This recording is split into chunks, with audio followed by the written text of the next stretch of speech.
Hey, this is Mike Durer, and I wanted to go over with you one of the biggest questions that most first-time homebuyers are going to have. And it's a huge question because it talks about how much money are they going to need to get in a house. Now, I did a little research and I found that Fannie Mae did a survey, and the biggest reason that people don't buy houses by the 50% was that they didn't have enough cash, or they didn't think they had enough cash. What I'd like to do is I'd like to dispel any question that you might have about how much money you're going to need to close on a house. All right, let's talk about it. Let's break it down. The first thing you're going to need to do, or first thing that you're going to need to have, is earnest money that represents a kind of a what's the term I'm looking for?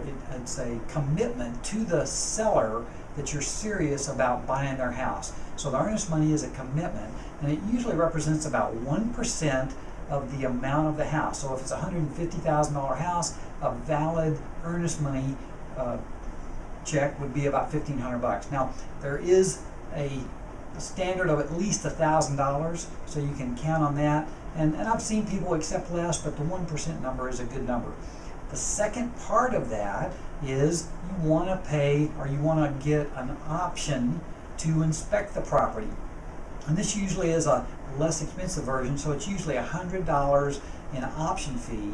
And the $100 buys you 7 to 10 days to have your inspector go out there and look at the property. Okay? And the 7 to 10 days is usually plenty of time to do that.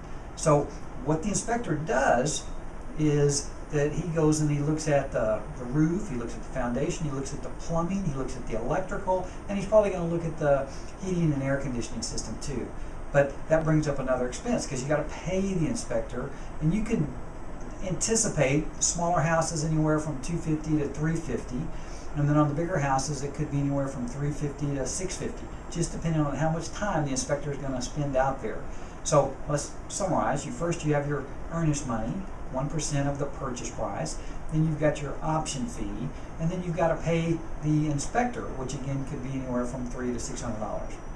At that point, once you've inspected the property and have decided that you're going to buy that property, then the lender is going to want you to order the appraisal. It's time to order that appraisal. Now, you don't want to spend that money earlier because the inspection really tells you if this is the house that you really want to buy.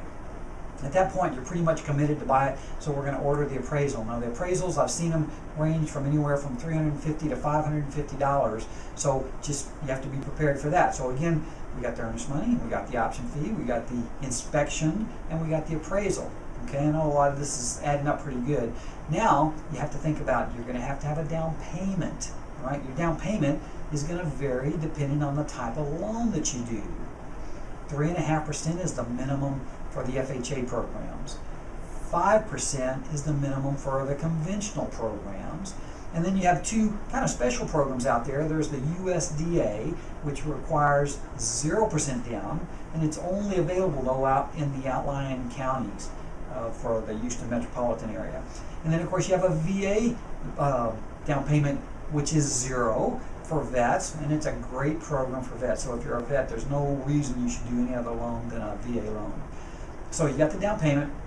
Then at closing, you're going to be asked to have a prepaid taxes and insurance. And what this is, the real estate cost in the Houston metropolitan area, most of the counties around here, is about 3% of the value. Okay, so let's break this down for you real quick.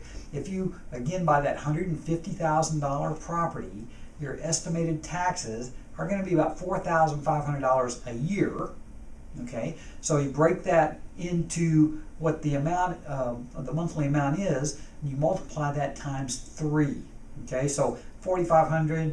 I'm not sure what that would be. Let's say it's $375 is probably a pretty good number, and then you'd have 3 months of that that's going to go into your escrow account as a cushion, so that when you pay your payment, that 1/12 of that amount is going to go into your escrow account. And then on the homeowner's insurance, there's not really a number that I can come up with. I usually calculate somewhere between $125 and $175 a month for a monthly homeowner's insurance part. Okay. Now, at closing, you're going to be asked to pay a full year of your hazard insurance in advance, and then cushion that amount with another 3 months for the escrow account. And that's going to require some longer explanations. And then finally, you've got your title company fees and your lender fees. Now, this all seems like a lot of money, and the truth is it can add up pretty easily to $8 to $10 to $12 to $15,000, and it's the biggest reason that most people don't buy houses. But if you'd like to know more information about exactly what we're talking about as far as what it's going to cost you to get into a house, I'd love to chat with you. Also, there are very good ways to reduce the amount of money that you need to get in a house by half. And I'd love to talk to you about that and help you and guide you on that information. And I will tell you that I'd say 50% of the people that are buying houses today can reduce the amount of money that they need to get in a house by half just by using this strategy. So I look forward to talking to you. My number's going to be right there. It should be right there. Yes. And again, love to hear from you. Thanks a lot. Bye-bye.